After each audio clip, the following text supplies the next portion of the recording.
Hello everyone, my name is Aaron Christensen. This is Horror 101 with Dr. AC, celebrating classic horror throughout history with new episodes every Friday night. Released in 2000, director John Fawcett's sharp, blackly comic Canadian werewolf film Ginger Snaps turns the classic shape-shifting legend on its head, creating a metaphor for a young woman's change at puberty, with the moon's cinematic lycanthrope effects mirroring that of the menstrual cycle. Screenwriter Karen Walton's crackling, acid-tongue dialogue perfectly captures the cynical tone of two outcast sisters, played by Katharine Isabelle and Emily Perkins, who have a morbid fascination with death. When the eldest, Ginger, is attacked one night by a mysterious, murderous creature, the film proceeds to reflect her changing from girl to woman with her transformation from human to animal, with brilliant performances, special effects, and subtext to spare. So, Fitz, I think we should get together. No.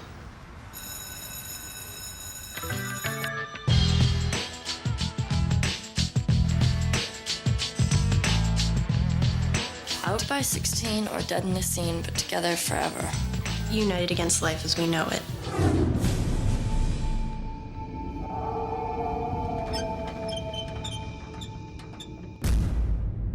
Let's get out of here.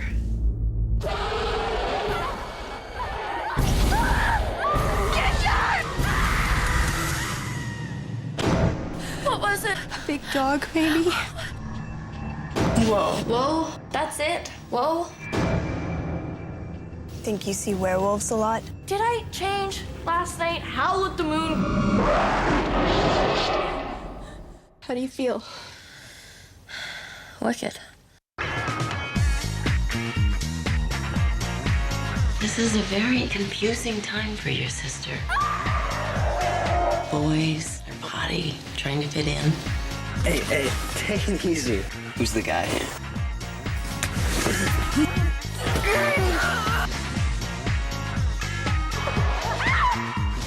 think she's pretty.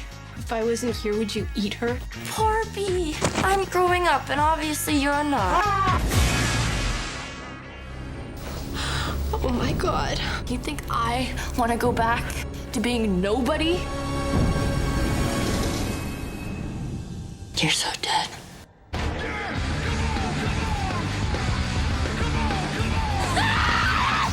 They're just being normal teenage girls. I'm not dying in this room with you! I'm not dying! I think she's gone. You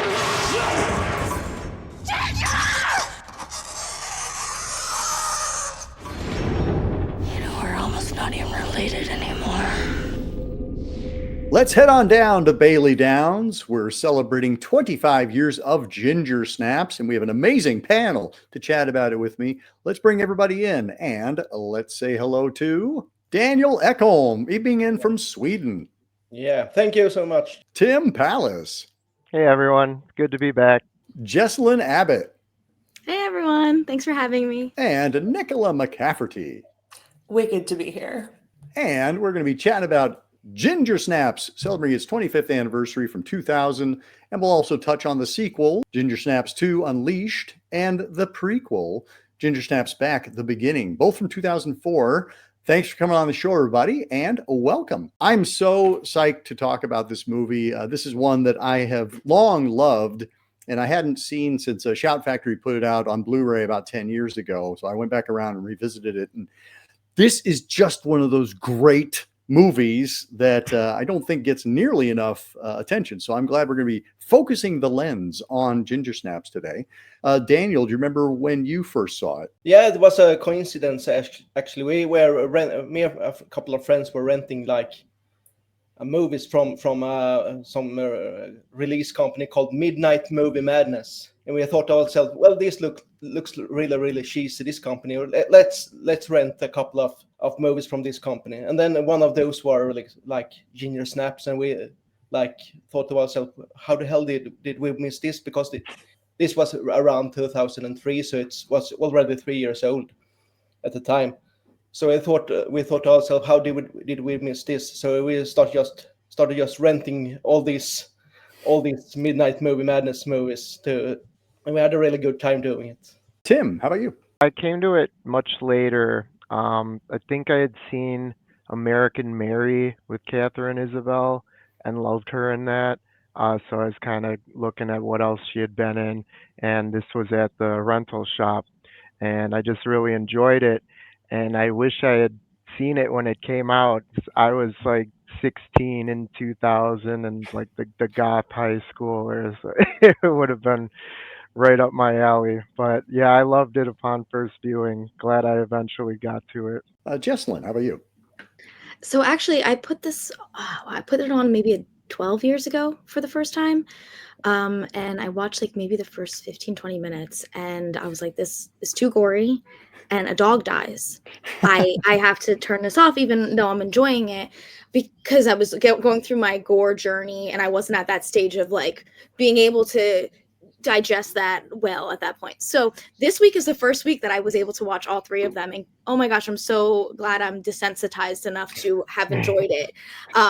Oh my, I can't wait to discuss more. But anyway, this week will be the first time I watched it.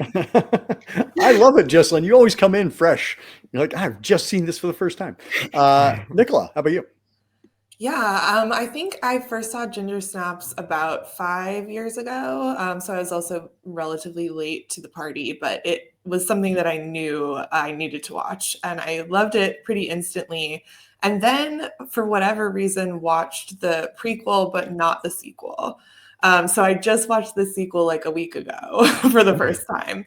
But I taught race, gender, and sexuality in the contemporary horror film class and screened Ginger Snaps for my students. That was like 2 years ago.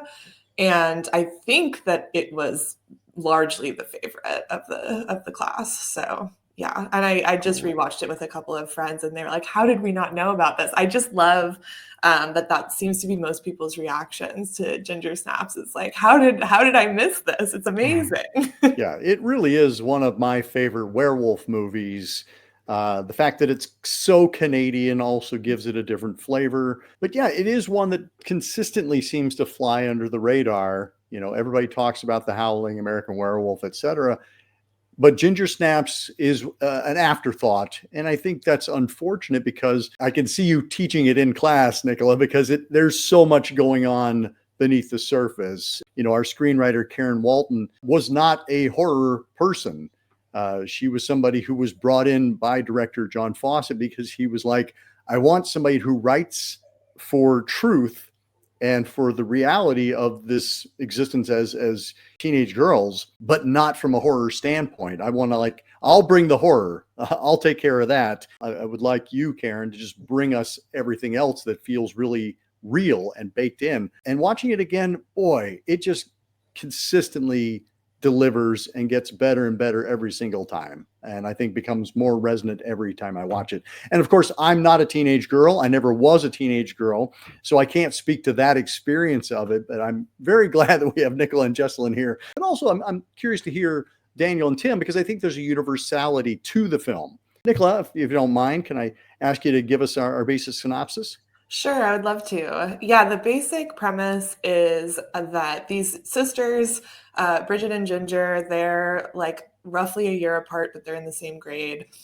And they do everything together. They're very disaffected teens, weird goth girls. They love to stage fake murder photos of themselves, which I just like. That's one of the best opening credits sequences. And I know I've even said that on this show before about Blood and Black Lace, but I would put this up there with Blood and Black Lace. There's a beast of Bailey Downs on the loose in their community, and coinciding with Ginger's first period, they have an encounter with the beast of Bailey Downs, which is a werewolf.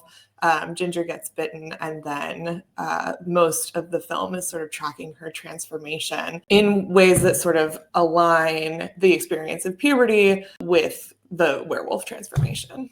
Great, thank you. Daniel, when you saw this film, you said it, kind of caught you off guard. You're like, what, how did you hear about it? Did it just pop up on the midnight movies and you just took a chance on it? Yeah, we just took a chance on it because, of course, I love werewolf movies, but the thing is, we just saw the front page. We thought to ourselves, well, we love werewolf movies, so let's just give this a chance. there hadn't been a good werewolf movie more or less since like the 80s. Perhaps like I really love Wolf with Jack Nicholson, but other than that, it wasn't like you rent a werewolf movie and it's good. So it was just a lucky coincidence. And Tim, where does this land in terms of your lycanthrope films? I think there's usually like mainly two types of werewolf films. One where the protagonist is changing, and then two, protagonist is facing werewolves. Usually that protagonist, the basis is a man with his inner beast. So this is a very refreshing take on womanhood. The sibling, the sisters, to that relationship, I feel is real important. You don't really get that in any other werewolf movies that I can think of. I would have been the same age as them around then in high schools. I can relate to a lot of the death picture stuff. I didn't do anything like that, but I was writing like song lyrics as like my band was Asphyxia and stuff like that, always dyeing my hair black and stuff like that. So on that, it really hits home to an extent. I feel it does portray, even though it's very heightened in a comedic sense, sometimes it does give a genuine portrayal of teen life. I just enjoy a lot of aspects of it all around. Jesselyn, this being your first time seeing it, having made it all the way through this time, what was your reaction? I have so much to say. I mean, I really, really liked it. It's the kind of film that, like, after watching it, I was like, that's the kind of movie I would want to make as a filmmaker. So, like, not only did I enjoy it as an audience member, but as a creative, it was really inspiring. It's like a masterclass in highbrow, lowbrow in some capacity, in some way.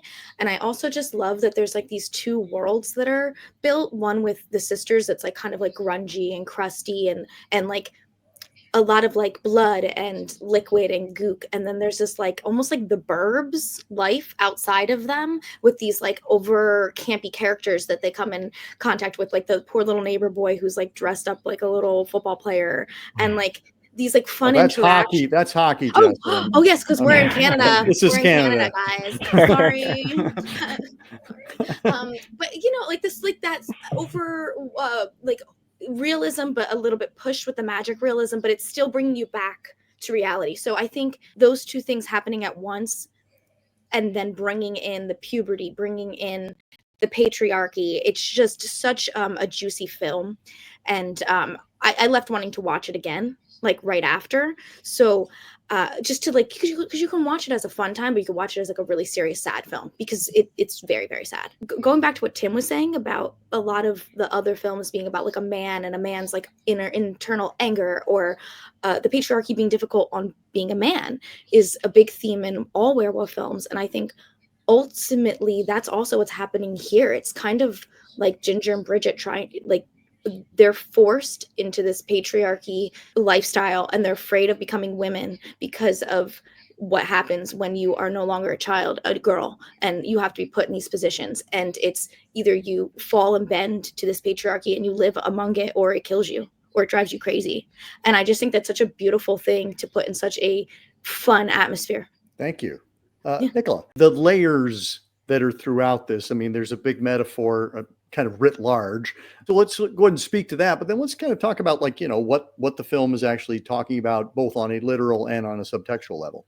Yeah, I think that Jesselyn said a lot of what's happening, like in terms of the layers. I think one of the kind of lenses that I brought to it in the class that I was teaching was the lens of monstrous femininity, Barbara Kruger's concept, and Linda Williams' work on body genres, not only like body horror, but genres that like move the body and create sort of these like sympathetic responses. I think that there's something happening at the level of like the splitting between Brigitte and Ginger that's really interesting, with them being so close, and like close to the point that like there are also queer readings of the sort of like incestuous nature of their love. And I actually think watching all three films together, they're primarily like, they are about social structures and patriarchy and womanhood, but they're also really about love, and like kind of like Jesselyn was saying, like really bleak about like love only gets them so far. There's sort of like a fatalism that is present across the three films, that like once you're bitten, that's really it for you. Like once you are indoctrinated into the cult of womanhood, like there's no real turning back. Having the kind of ability to stay separate from that Ginger and Bridget so deeply prized. So yeah, I don't know. I think it's just like the first film is like amazing and masterful in the way that it weaves together those really deep themes, but also with a lot of humor, a lot of really exciting camera work, kind of like wacky camera work, but just like really dynamic. I feel like I only partially scratched the surface of like even what your question was, AC, but there's so much there. I feel like I could talk about it forever, and I don't want to monologue. Well, I appreciate that. The idea of transformation is kind of key in this, and it is a transformation. It is inevitable as women, growing from children into womanhood. It is described as kind of painful and shameful in some ways. That it's something they don't want to talk about with each other. They don't want to talk about with their mother. They certainly don't want to talk about it with their peers. And yet everybody is going through it. Everybody who is a woman goes through it. And I mean, on that side of it, also men go through a transformation and changes. And there's just this, and it seems like it goes across many cultures, the suppression of talking about that change, the suppression of talking about the details of it, that there is so much shame wrapped around it. I wonder why that is. And I'm curious if people have any theories, because I feel like this film is addressing it without necessarily answering it or giving us a reason why. I have a little bit of thought, and maybe it's just a concept, but I do think that some people, especially like when religion is involved, like to separate animalistic behavior with human behavior. And I think sometimes when you think about your body, it goes back to being an animal, Right. And it makes us feel less human to acknowledge those things. Like in the movie, even like there's a part where Ginger's about to go off and go fool around with a guy, and Bridget's chasing after him because she's ovulating. And it's like such a big, well, you don't say that, but she is. Don't sleep with her. She's a child. She get pregnant today. So I think there's like a really interesting thing that you're bringing up there. And I think it has to do with animalistic behavior. Yeah, that we want to consider ourselves as something more than that. And with all of the blood and goo and everything that is coming out of us, it's like, well, sorry, like this is reality. This is the physical change that is happening. And I love that they talk about the curse, like they address it as a curse, which is what, that's the language we use when we talk about werewolf movies, that you are cursed, you've been bitten and therefore you will be changing. And the other thing I love about this movie is the fact that the change takes as long as it does. This is not, we're not going to do time lapse of Lon Chaney Jr. and adding yak fur on. This takes the entire movie for her to go from this version of Ginger to this version. Yeah, I had a question if anyone knows kind of regarding it going along with puberty. They make it a story point that they're pretty late having their periods. Does anyone know if they did that just to kind of make the characters more age appropriate with the sexual relations, or why they chose to do that? I think that the idea that they're like delayed women is really important to kind of them being outsiders in the way that they are at the beginning, and them having that really specific sister bond, like, out by 16 or dead on the scene, that sort of like coincides with the like I guess delayed, which also like I think a lot of is made of that in the story, but it's also like not necessarily true. Like people start menstruating at all different times. Sure. But I think it's used as a way to like other them from their peers, which is really important to how the sister dynamic plays out. And then once Ginger starts transforming and Bridget isn't, like that also really catalyzes the two of them having like so much fraught tension in their relationship that wasn't there before, because now it's like Bridget is the only outsider, the only one who's delayed, the only one who's like not interested in joining the cult of femininity or whatever. But I do also think something that's really interesting there is that I mean, there's always this dichotomy, right? Like virgin vamp dichotomy, like women's sexuality as being policed as being either like not enough or like excessive. Yeah. And I do think that the transformation of Ginger into this like very predatory sexual being is also like masculine in some ways that like I think there's a lot of complicated gender things, gender dynamics at play here. Also factoring in the kind of like incestuous queerness of their relationship. Well, there's that whole scene in the back seat of where Jesse asks, who's the guy here? As though there's how this is supposed to go. Yeah. And so even when she starts to like ostensibly participate in more normative like teen girl behavior, she is absolutely unable to do that, like because of the werewolf, but also because she's Ginger and she's Ginger of Brigitte and Ginger, and they are always going to be the odd ones out.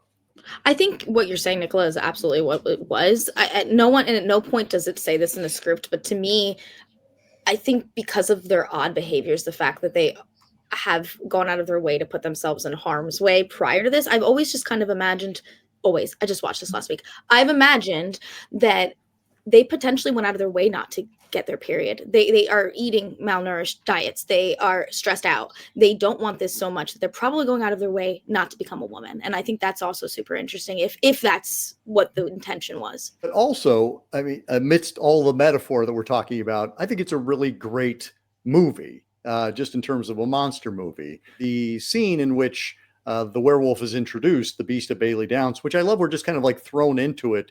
It begins as a horror movie. Like we see somebody's dog who's been ripped in half, and we follow the blood trail into its leash that is attached to its doghouse. So it could not escape.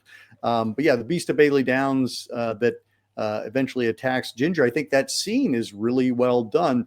Daniel is a fan of like werewolf movies. How does this land for you in terms of like the pantheon of werewolf movies? For the first thing, it's really great. Like the gore is great, the effect is great. Like when you watch older werewolf movies, they always look like they are hairy and they look like Robert Lon Chaney Jr. But in this one, you get this new kind of hairless creature that we haven't seen before. That unfortunately they don't show up again in the sequel. Yeah, it's a unique design for sure. Paul Jones is our FX guy that was John Fawcett, our director. That was his vision, is that he wanted to have a hairless werewolf, which made it very difficult for Paul Jones to create because usually the hair is what covers the joins and things like that in a suit, because it's a guy in a suit. So it made it very challenging. And for me, when I first watched it, that was one of the things I didn't like about it, was that I feel like it made it look kind of rubbery and like a special effect. Whereas most other werewolves,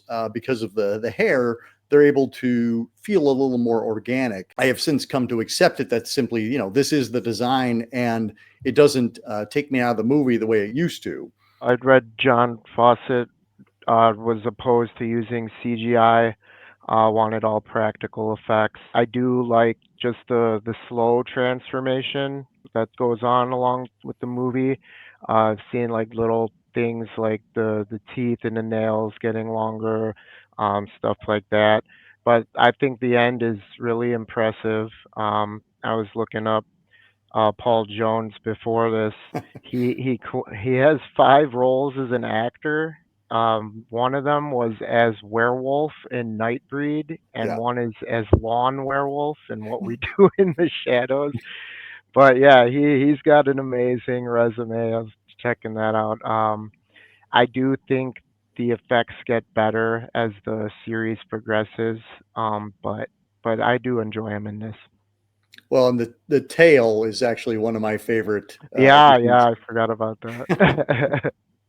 Yeah, I think the tail is such an interesting thing too. I mean, I don't want to go straight to like the phallic symbol reading, even though I literally just did. But I think that's something that's also so compelling about this, is that there's the simultaneous like attraction and repulsion of Ginger, that like other people are experiencing, but like for her and for Brigitte as well.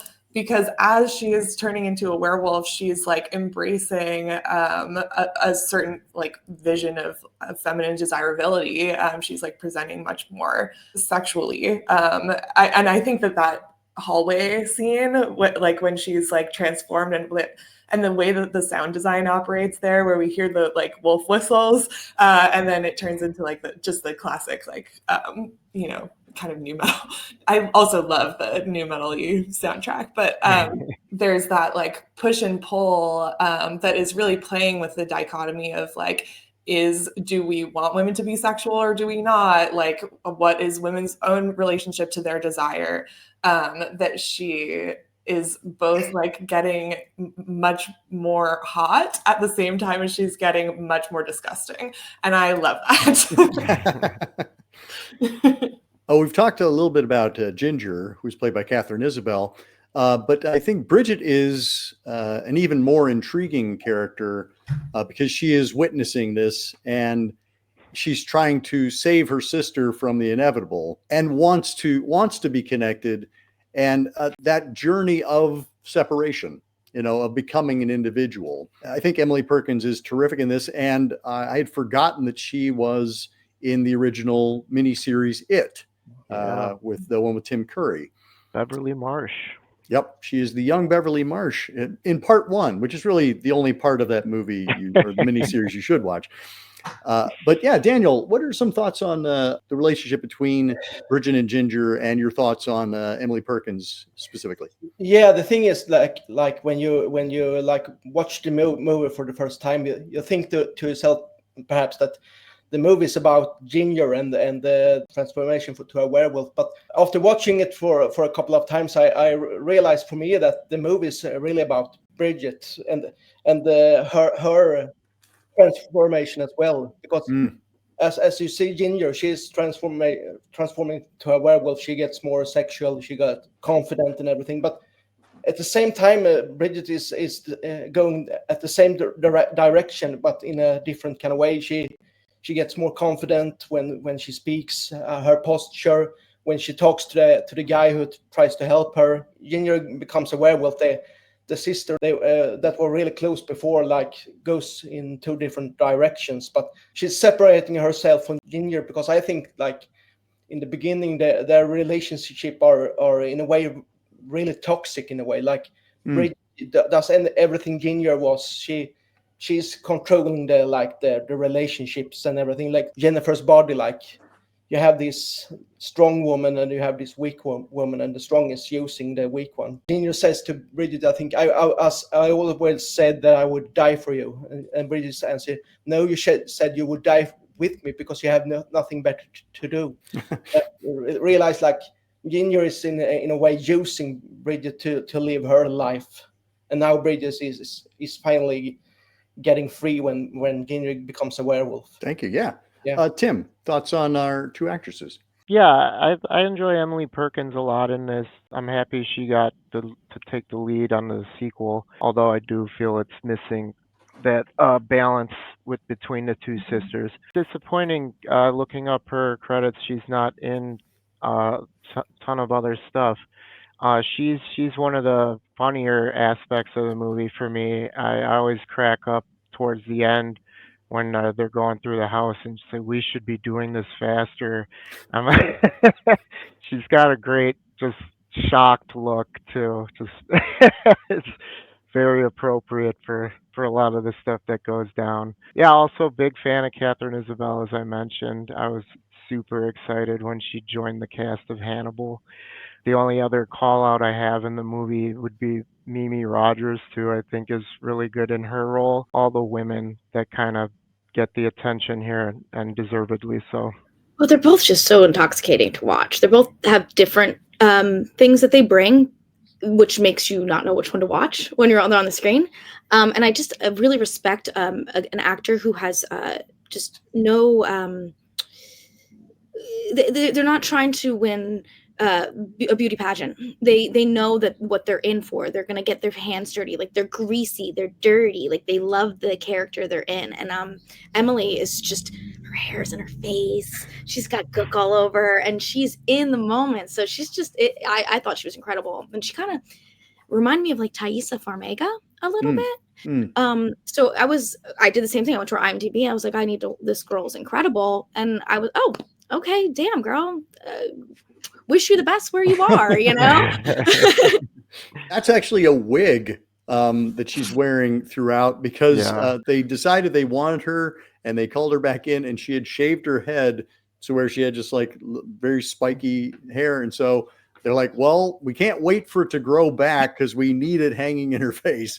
So yeah, she has a wig for the first one. I'm pretty sure that's her hair for the sequel and the prequel, but I couldn't speak to that. I don't know if that's true, but it was certainly, yeah, exactly, Jesselyn.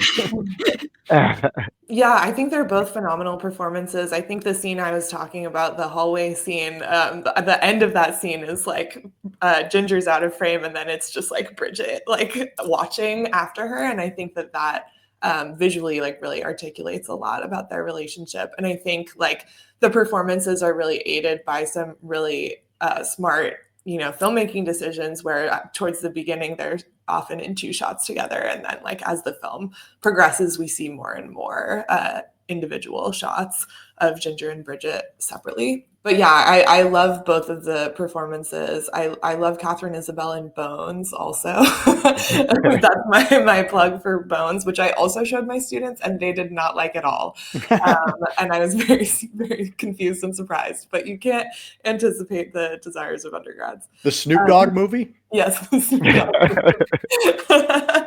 I don't know. I think I interpret the relationship like maybe a little bit differently than Daniel, or the transformation of the relationship. I think, it is certainly hard for Brigitte to live in her older sister's shadow, and her older sister getting a lot more attention from boys.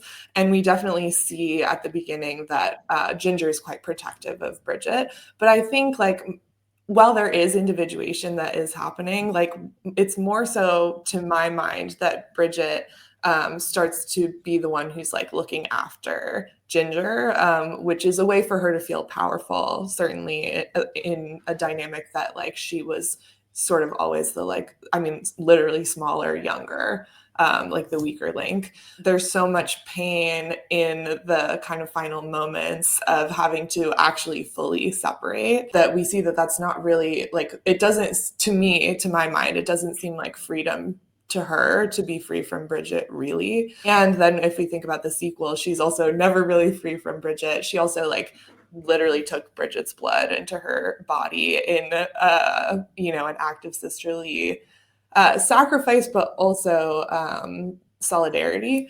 So I don't know. I think that the toxicity is certainly there, but it's like they don't know what to do without it. And Brigitte certainly like lives in some ways for Ginger.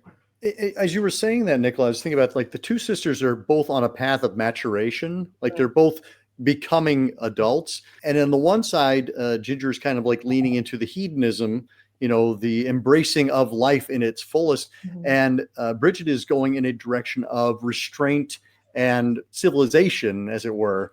And I think that's an interesting kind of dichotomy in that, like, and again, showing the two sides of humanity is that you have where you give completely over to one side, or you have where you completely give over to being, civilized and a part of society, where you're working with other people as opposed to just solely looking out for yourself. I thought that was something that just popped in my head while you were talking about that. Yeah, and I think that's actually like the structure of the two films, Ginger Snaps and then the sequel, kind of mirrors that as well. In Ginger Snaps, we see women's sexuality and desire depicted as dangerous, and also kind of the concomitant, like men are being kind of gross, just broadly speaking, let's like across the film. But then in the sequel, and this also just speaks to the way that the two different characters are articulated and treated. Men's desire is what's being depicted as predatory, with the male werewolf pursuing Brigitte and wanting to mate with her, and then also with Tyler the orderly abusing his position of power over the girls in the facility. So I think we get kind of like Ginger's hedonism and like sexual forwardness, and Bridget's restraint also mirrored in the kind of like thematically in the two films. Yeah, agreed. In the sequel, where as you're talking about, I don't want to give short shrift to Mimi Rogers, because I think that performance is so refreshing and necessary. It gives us that lift, and yet, as kind of like absurd and weird as it feels, it always feels grounded as well. A lot of it's done with kind of comedic effect. I've known moms like that. It's definitely not my mom, but I know moms like that.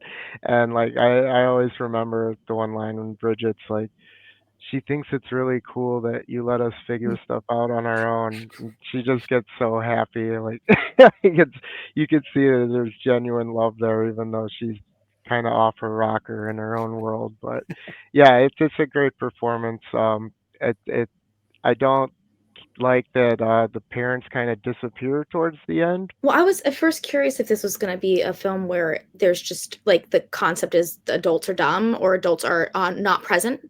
So when the mom picked up Bridget on the side of the road and became part of the story towards the end, I was like, oh, okay, so there's some of this is happening. And then to Tim's point, I was like, okay, but then they kind of disappear again. So she's got to go to couples therapy and all of that. So like I believed it, I bought it. And then I watched a bunch of behind the scenes that were cut out, and there was a lot more parents. And she was like supposed to be in like more of the greenhouse scene with the JD from Heather's Knockoff guy. And it was like, okay, so now I see why they did what they did.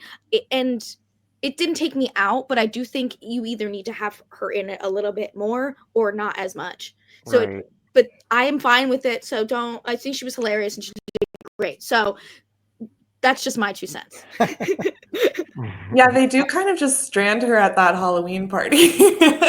And then we never see her again. And I was actually so touched by her character this time around, that she's trying really hard, and she's a really good mom. Because once she finds the 2 fingers in the backyard and is like, oh, don't be dumb, to her husband, don't be dumb, like it's part of the death project that the girls were doing, and then very quickly realizes that these are in fact like real discarded human fingers. And then she's driving with them in her Tupperware, and then offering to Bridget that like, oh, I'm just going to burn the house down tomorrow, ostensibly with your dad inside, and we're just going to start over fresh. I was really moved by that, and by Mimi Rogers' performance in selling that, because she has been such a ridiculous character up until that point, and her little like the styling of her with her little like curls, and she's so just so like mom, so suburban mom. But then she really comes through for her daughters in a way that it would have, I really agree, it would have been really satisfying to see that maybe go somewhere other than her holding the Tupperware, walking into the party, and then being gone forever. Right. Similar to you, Nicola, in the 20 years since I saw this movie for the first time, I'm now a 50-something man, and I've, been married for almost 20 years. And so women's bodies aren't scary to me in the same way that they might have been. And I loved how kind of open and communicative she is trying to be with her daughters. Like, she is trying to connect with them and take some of the onus off of the transformation. The scene with the school nurse, it's so just facts, but it's also delivered in a kind of an absurd way, so that it is funny in how kind of like weird our human bodies are. But I really love Mimi Rogers in this. I feel like she is genuinely, even though she's goofy and kooky, she feels like a real person. And she feels like somebody who is genuinely trying to connect with her daughters and say, what is happening is natural, even though we, the viewer, know that what's happening is absolutely not natural. It's not what she thinks. And when we're talking about all that blood, it's it's different. It's not the same, Mom. You just don't understand. And they say that at one point. They're like, you wouldn't get it. And she's like, I would. And it's like, no, Mom, if it were anything else, yes, you would get it. But in this case, you're not going to get it. But I love the idea of like, comparing the werewolf with changing the bodies, the hair growing and all of these changes that are happening. The girls they can't talk about it because there's something wrong with turning into a monster. It's not that they are turning into women, because they're becoming something else. And it's not the something else that mom thinks it is. But it's also suggesting that like becoming a woman is also kind of becoming a monster. Absolutely. Yeah. I also love that scene where Ginger's shaving, but she's shaving all of her like werewolf hair, and she's got her tail out, and the mom comes in without knocking, and she says, "You don't have anything I haven't seen before." That's another good like in joke for the viewer. Like, right. Yes, she does. She has a tail. Maybe it's not just because I'm a man, because the thing is, all the blood in the werewolf scene, I can take it. It's like, oh, this is really good gore. But the scenes when Ginger had her first period, that's with the blood and everything, that's more scary for me in a way, because you see all the blood in the bathroom, you think to yourself, Jesus Christ, women go through this every single month with all this blood, and how the hell do they cope with that? That's the scary part in a way. How do you bleed that much and not die? Yeah. As it progresses as a franchise, it goes in some really interesting ways, and it doesn't feel like it is the same story being told. It is really exploring other things, similar themes. Ginger Snaps was not a huge hit. It was very much a cult favorite. It generated enough positive reviews that sequels and prequels were made. Just revisited those for the first time in quite a while. But I'm curious to hear what people thought of Ginger Snaps 2 Unleashed, which is the sequel.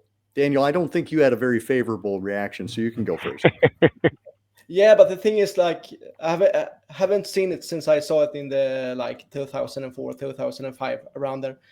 And now when I watched it again, I realized why. Because in the first movie you have all these like sister dynamics, and you have all this mysticism and the gore and everything, and empowerment of Brigitte and everything. And now it's like you're taking 5-6 steps back. It's dark, it's nihilistic, and Brigitte is a junkie, and all like the empowerment she had in the first movie is gone, and all the mysticism is gone, and until like the last 20 minutes or something, it's not really a werewolf movie. It's like more like a girl who's trying to battle addiction or something, and I didn't really like that.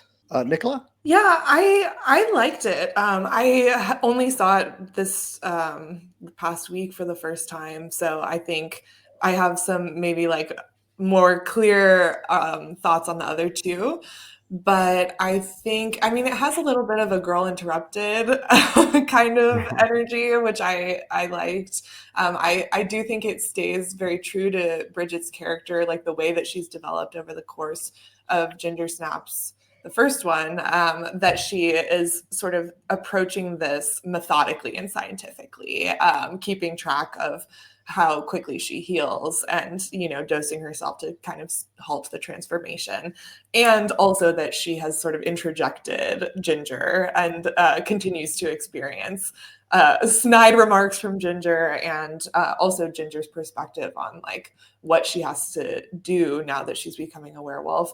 And I do think that the attempt to kind of invert the sister dynamic by having the ghost character, who is like the smaller, younger, like weaker foil to Bridgette's character, is interesting, though I don't know that like kind of Ghost's duplicity, that it's revealed that she is kind of making up a bunch of stories. She's burned Barbara and said that it was like Barbara had lit a cigarette. She like lies about Tyler, the orderly, abusing her, which is also confusing because like we see Tyler be abusive. So I think that it didn't like fully come together what was trying to be done there with the dynamic between the two of them. But I do think that it was interesting. I think it's a disservice to the second one that the first one's so good, unfortunately.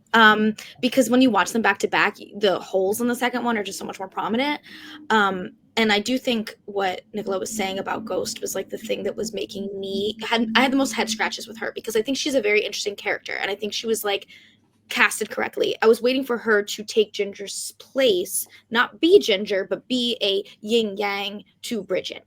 And I never quite figured out where she fell in there. And especially with the ending, which is just as absolutely devastating as the first ending, especially when you go watch the third one, finding out that there's no, it's a prequel. It's not going to figure out what's happening. These poor girls, this is how they end. So I'm still sitting with, what is the purpose of both Bridget and Ginger ending that way? And why are we there? And I don't know the answer, but it's making me think about it, and that's a good thing, I think. But my main issue I think I had with it is the thing that I like so much about the first movie was the crustiness with the camp, the bubbly, and the dark. This was just very sad and very dark throughout, so I felt very claustrophobic, but I respect that you can do that to me. So I think if you're into that energy, you put that movie on, but it's not as watchable on the daily as like the first one. Yeah, this one feels kind of soaked into the Saw aesthetic that was coming out around then, like in terms of the lighting and the industrial music and things like that. It feels very different. Tim? Yeah, I came to this. I was a big fan of Orphan Black, and loved Tatiana Maslany. So she's the reason I kind of went back to the Ginger Snaps series initially and watched this. She's 17 in this movie. I think she's supposed to be 13. She might even look younger, but this movie continues the trend of bad wigs in this series with her. I do think she's really good in the role. I agree with Jesslyn.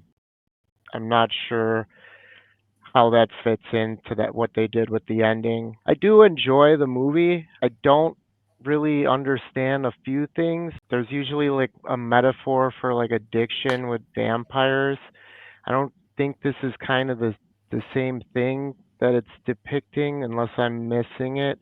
Where I know she's doing it to ward off becoming a werewolf, but so in a sense she's dependent on that, but I don't feel that that's kind of the same thing. I also don't know why they got to keep her in that institution when she didn't do anything wrong and it wasn't drugs. And I don't know why the orderly still had Wolfsbane and like his drugs kit to give her later. But overall, I think it's a fun movie. But yeah, nowhere near the heights of the original, I'd say. Agreed. I would say that's its biggest fault, is that it is Ginger Snaps 2 after the first one is that kind of film that I go, everybody needs to see this movie right now, and I want to just grab people off the street and drag them in and sit them down. I mean, it has, and honestly, it's the same way I feel about another Canadian film, Pontypool. You know, it's like just things that are just so great and exploring ideas in a completely different way than I've ever seen done before. I mean, I think one of the parallels from Ginger Snaps to Ginger Snaps 2 is that same idea of society's perception of an event, in this case, addiction, that they think, okay, this person is looking to get a fix. And it's like, no, they're actually trying to not become a werewolf. And so everything that when they talk about, I really need it, you know, those characters have heard it before. Mm-hmm. And so they're like, yeah. We know you need it, and we know what's best for you, etc. So we have that same kind of parallel from the first film to the second film. The thing I really like about Ginger Snaps 2 is that I never know where it's going. And part of that is its disjointed quality, but part of it is just the fact that like it keeps taking different directions that you think, okay, it's going to track this way, and then it takes a hard right turn right up into the reveal of Ghost. And like Ghost is just, you know, a sociopath, and you're like, oh, you're the most terrifying monster in this movie. Yeah. And is it a thing where, you know, this person's just born bad? But yeah, the industrial music, because I love Mike Shield's score from the original. Like I love that deep cello, that theme that goes throughout. And so the industrial leanings didn't sit as well with me. But I like the film overall. I think it's a better sequel than it has any right to be, and it has the courage to try something different. Yeah. You know, I was surprised that this is the highest budgeted of the series. It doesn't look like it to me. But I mean, maybe K&B got the check. I don't know, because K&B came on board for both this and the prequel in terms of the effects. while I was looking up kind of for all the movies, I noticed that it was almost, I was thinking of the Sven Gulli bit when he goes through the credits for actors and everyone's been on Perry Mason, but there's so many connections to Orphan Black and all in all of these movies. I just wanted to point that out, including John Fawcett being the creator of that. And he is producer on all three of these Ginger Snaps films. So yeah, I was surprised he doesn't have a bigger career as a director, because I think he really makes an impressive showing. But yeah, I did see that he went on to create Orphan Black. I'm like, he's doing just fine. Yeah. If I can circle back really quick to the original, because I do want to give a shout out to Chris Lemke, who plays Sam, the drug dealer, because I think he's an interesting character, and he's the one guy who isn't painted as a part of the problem. He certainly is doing his best with extraordinary circumstances, and I just like Chris Lemke as an actor. He shows up in Final Destination. I just kept thinking of Josh Hartnett in The Faculty, his character. But he is probably the one male standout in the movie, I'd say. And then let's talk about the prequel, Ginger Snaps Back. Came out the same year, 2004. Jesselyn, what were your thoughts on that one? First, can anyone answer? So in the Ginger Snaps universe, Wendigo and werewolves, same thing? That's so cool. Bring that up too. Yeah, I don't know. Yeah? I guess. Can be. I mean, headcanon / kind of in the note in the script, so let's take it. I think that's so insane. Right? Sure. I think people need to know that more, that like we need to be telling people that. I think that's so crazy. I mean, this movie was weird. It was really weird. I like that someone sat down and decided we were going to do this. I don't know if it would be made today. I don't know if I'd want it to be made today. I'm just so glad my girlies were back. They're being sisters again. They got their little necklaces. It was like a cute. It was cute. That's the way I would put it. It's not elevating. It's not thematically really rich in a very much way to me. I think that the werewolves look really silly, but in a fun way, not in a bad way. So it feels separate from the other two, in almost like a someone sat down and wrote a fan fiction. And I'm glad that fan fiction got investment. Tim. Yeah, I just saw this one for the first time Friday, so I wasn't sure what to expect, reading that they had been filmed back to back, and yeah, it's so different visually than Ginger Snaps Unleashed. I enjoyed it a lot as a werewolf Wendigo movie, but yeah, there's no real higher elevation of themes in this. A lot of caricatures, but I did like it a lot. The effects in this one I thought were super cool. There's lots of monsters. The werewolf child particularly I thought was very striking. It was fun seeing the sisters back, a little bit different of a dynamic. Still kind of Brigitte following Ginger's lead, going into these scenarios. But yeah, it was fun. I wouldn't say there's a lot of emotional investment in this one, but I enjoyed it. Nicola. This one puzzles me so much. It's certainly my least favorite of the three. And like as a prequel, it does not do very much to like set up anything for for the universe that the other two films inhabit. I think that it wants to be doing something like thinking about like whiteness and coloniality and indigeneity and werewolves and like miscegenation. Like there's kind of a weird parallel that's being made between the like white settler characters who have like procreated with the indigenous folks and the werewolves as like hybrid creatures too.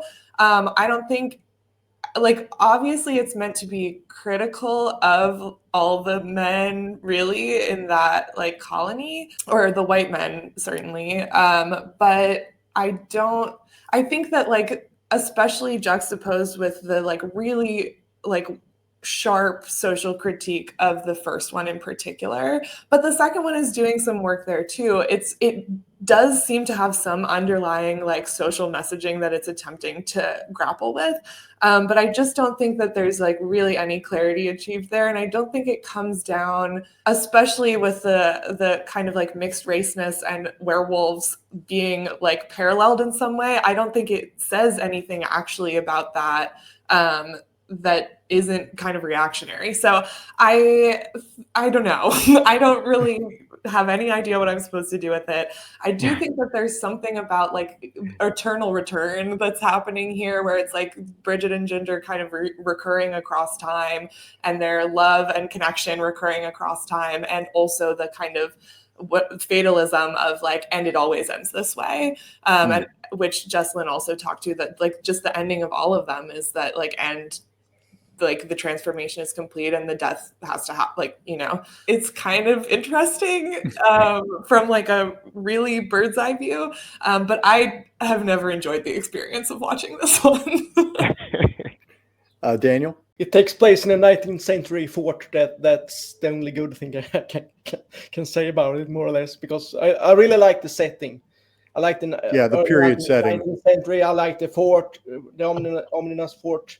I like the snowy forest, but that's the only nice thing I can say about it, because it's too much repetition from the first movies. It's the same story again, just in another century. It would be much more interesting if we were following there, like the hunter guy was more interesting, or maybe he and the old woman were doing something together, like exploring the origins of the Wendigo or werewolf or whatever. That could be really like interesting, but now it's just the same story again, just in 100 years earlier or so. You were like expecting something great, and then you got like nothing back.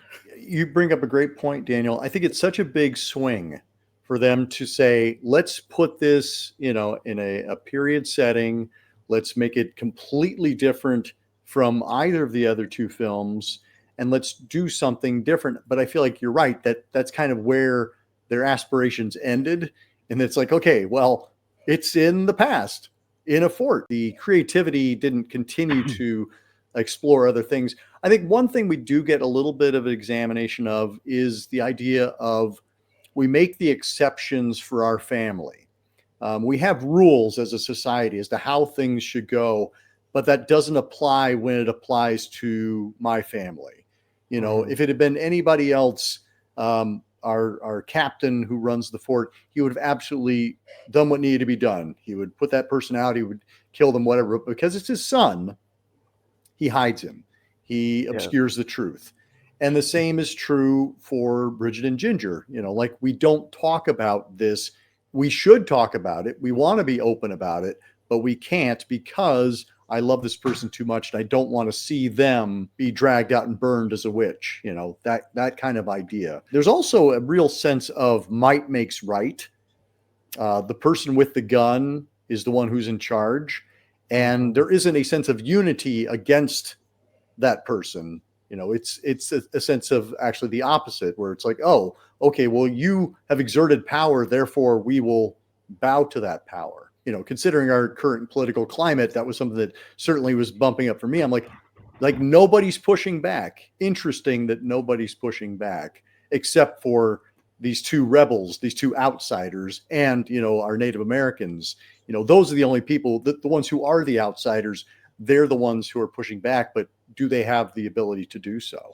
I don't know that I love this. It's certainly my least favorite of the three. And I think it is definitely painting the patriarchy in a big, bold brush, which, the patriarchy has it coming and the patriarchy can handle it. But it's one of those things where I'm kind of like, yep, we know. And, what's the solution other than the fantasy of being able to unleash the wolves upon them and watch them tear it all down?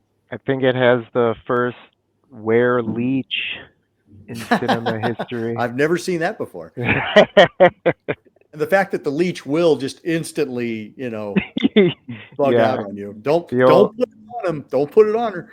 Yeah, the old thing test. The director was also assistant director on Ginger Snaps. Right. And the writer was a writer on The Dark, which John Fawcett also did. I gotta check that one out. I feel like I've seen The Dark. It's been a while, though. Brett Sullivan, who directed Ginger Snaps 2, he works primarily as an editor, and he directed one of the segments in the Canadian film, anthology film, Christmas Horror Story, which I do recommend. Right. And also he was the editor on Saw 4. It was fun to see his name pop up in the credits there. And I also, circling back to the first one, the fact that it's set on Halloween, I think this should become, people's go-to Halloween movie. If you're looking for films set in and around Halloween, grab Ginger Snaps and add it to the pile. But let's circle back around and talk about our final thoughts on Ginger Snaps and the series overall. Daniel. Watch the first one and skip the others. Watch the first one and skip the other two. And instead, like in the same time period, there was another great werewolf movie called Dog Soldiers. Yes. That I see like a companion piece, much like A Werewolf in London and The Howling. So if you want a really good werewolf time from the 2000, put those on back to back, and you should have a good time. And Dog Soldiers is another one that I feel is underrated, and I have to keep reminding people of, which I do every chance I get. Tim. The first one is just highly recommended, and I do enjoy the other ones, but definitely seek out the first one. To me, it's endlessly rewatchable. It's just such a breath of fresh air compared to the protagonists in other werewolf movies. And I do think it's important, like I said, the aspect of teen life in there, the bluntness. They say suicide is the ultimate fuck you and things like that. I remember thinking things like that, and just having those conversations. I think it's important to have on the screen. Jesslyn? I'm a bit of a completist, so I think you should watch all three of them just to understand what was happening. But obviously, knowing the first one is just spectacular. Going back to what you were saying about being a teenager and watching it, it deserves the Jennifer's Body treatment that it didn't get. I think every generation who watches this will find something that they understand and can connect to. So I think the kids younger than me should be watching it. The girls will really appreciate it. And I think there's something for everyone, especially in the first one. And I know we talked about her transformation a lot, but it's also really fun to watch Ginger's transformation stylistically, getting chunky highlights or, she's getting her little belly button pierced. There's stuff there that is so juicy throughout. And so I just think every teen girl should be watching Ginger Snaps. Thank you. Nicola.